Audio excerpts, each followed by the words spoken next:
Titans Beast World issue 5, which is Tom Taylor with Ivan Reis back on art, but he's got some help from Eduardo Pansica, who's doing some fill-in duties, I guess, if you want to call it that, on this book. And one of the first things I loved about this issue is that, other than just a little bit of, like, you know, Raven being sad in space with the others because Garrow's, like, floating in space dead, is it's a press conference where the whole point of it is that, hey, Amanda Waller's been working in the shadows to protect our great nation all these years, but it's time she stepped into the light. So this is like Amanda Waller's coming out party to the public, where she makes this speech. And this, I thought, was fantastic writing from Taylor, because as she starts praising Chunk, or full name Chester Runk. Runk, great. As she starts praising him, saying, he sacrificed himself. We tried to save him, but it was impossible. But he gave his life to save everyone. I think the writing's so good here, because in the context of the story that we read last issue, this is so slimy and so corrupt and such a lie that you can't help but feel a little sick to your stomach as she's saying all this. He had no agency. Not an iota of agency. So all this talk of me here, it's this is a new version of Amanda Waller, right?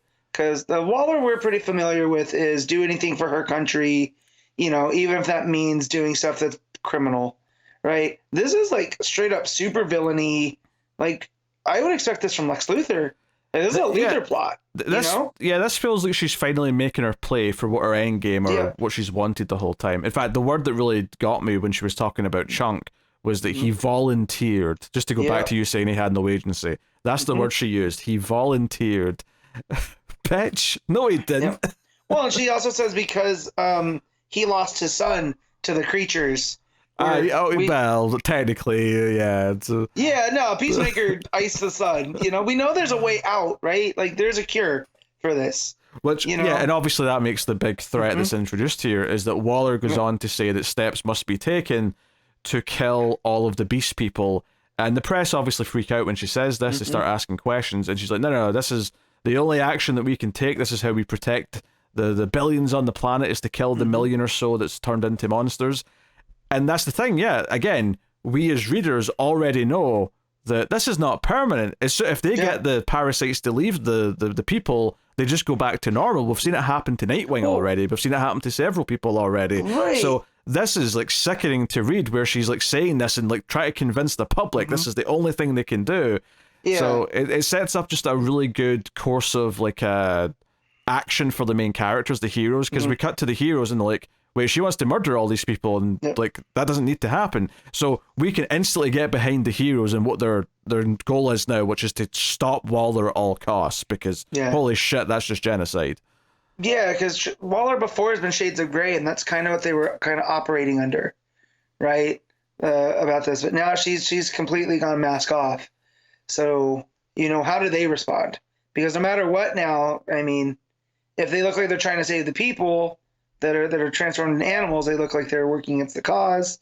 And that's kind of what her framework is, right? That this is the Titans' fault for allowing Beast Boy to save them by taking out the Necrostar, right? That's what we saw. That's what we know what happened. But to her, Beast Boy went rogue, and now he's the problem for all of this, and we can't trust his friends to save us. And it puts the doubt into the superhero community from the general public. Yeah. I think a lot of what this issue is, which is, you know, there's various things going on, but one of the big things that happens is that Nightwing just goes to speak to Waller and tries to convince her to not do this. And I think the big thing here is, like you were saying, like up until now, Waller's been these shades of grey. She's doing all these shady things, but arguably for ultimately good reasons, at least in her mind. But there's a moment where Nightwing is trying to talk her out of it, and then he just has this realization in the scene, wait, you want to kill all these people? And it's just a look on her face, and it's kind of like, I think this issue is like the realization from the heroes just how, I don't know if evil's necessarily the right word, it is evil, but just how Amanda Waller is. She's definitely, she's playing her own game too, because it just doesn't end at that conversation where he makes it, you know, they play into her trap, right? Because this is, you know, she wants to kill all those people, but ultimately her goal is to get the public to flip on the heroes. Yeah, she wants them to hate the Titans and hate the superheroes. And so basically what they're going to do is, have Cyborg intercept the drones, because what she's going to do is fire up a bunch of military drones to go, into these cities and exterminate the targets. And so what Cyborg's like, well, this is an easy shutdown.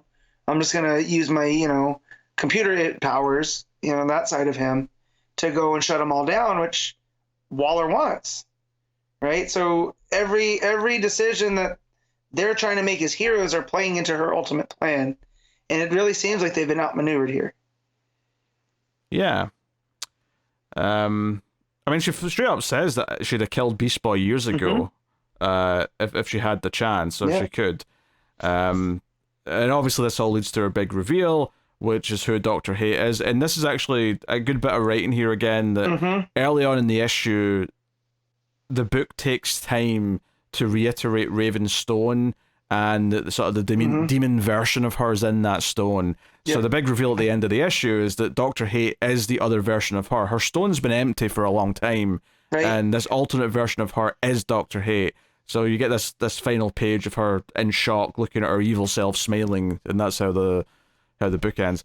But that early stuff though is very sweet. Like there's when she's talking to Donna about how she wants to go full revenge mode, she wants to go kill Waller and kill everyone who's responsible, but that's not what Gar would want. Gar's better, he's got ideals and all that, and there's a little sweet joke at the end of that scene where it's like, yeah, what a jerk. It's like, yeah, he's such an ass, as like they're hugging and embracing each other. Which, it's very sweet. Which that's the spirit of Beast Boy though, right? Like, man, he would have wanted us to make the right decision.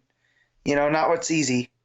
And again, that plays right into what his ultimate mission was that we got in Titans, of wanting to basically help the planet. It's not going to be easy, but it's going to be right. The reveal though, I think is a little bit, not that I want a full backstory, but us having read that one story where Dr. Hate went rogue and tried to, go into those realms, right? Trying to go back and figure out that that's Raven and stuff. It just, to me, it doesn't really fit. So again, it feels like these tie-ins are kind of just, shotgunned into it and kind of just make do with what you can. And that's fine. And yeah, but is that a critique of this issue or a critique of that tie-in? That's what I mean. That's a critique of that tie-in. Knowing, like, did that writer know who Dr. Hate was gonna end up being? Right? You'd have to think they did. That'd be crazy to make them write an issue like that and not know who the character actually is. I mean, maybe it's going to pay off after this, right? With that team that forms. Honestly, though, I'd forgotten that issue, and even though you're telling me, I remember reading that special, but I don't remember anything that happened in it beyond just the broad strokes of what it was. Just thinking about that and trying to make that fit too, because I don't hate this reveal. I like the idea that it's Raven's evil soul self. And that's why it's able to do all of this evil stuff, and why it was able to affect Garo so well, right? Because when Dr. Hate goes into Garo's brain, like to him, it's just Raven, right? So he wouldn't offer any resistance, and so it makes that seem even more devious than it already was.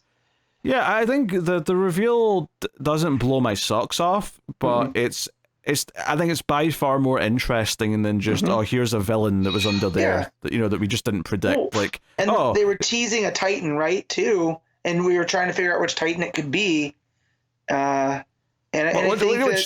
Technically is still true. It was a Titan, right? And I think Taylor kind of walked that line pretty effectively.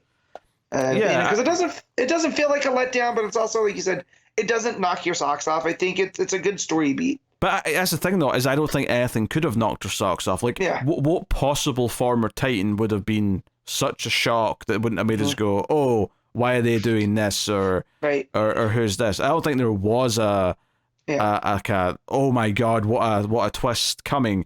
This is a bit more interesting because it makes it more personal what's happened to Gar, because now it's like this is going to make Raven feel guilty because it was kind of part of her that helped manipulate this into existence. Like that is a far more interesting story beat than anything else we could have got by this turning out to be I don't know, Bumblebee's under the mask. I don't know. Yeah, Bumblebee or Boy Blue or any of these random Titans that we haven't seen in forever, right? Lagoon Boy, Yeah.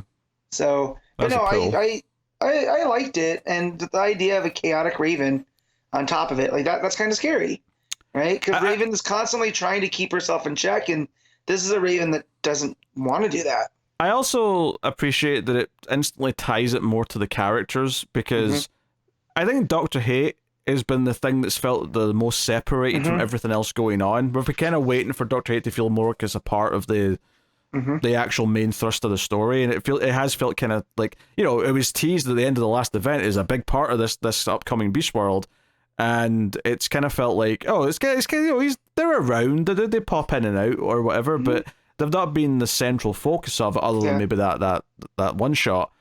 But this instantly, like I said, because it turns out to be a part of Raven or another side of Raven, instantly feels like, okay, there's a lot of emotional weight that just ties it to that character now, and instantly just makes it feel a part of everything that's going on. So I kind of appreciate that. I also want to point out a scene just after the heart-to-heart that Raven and Donna have.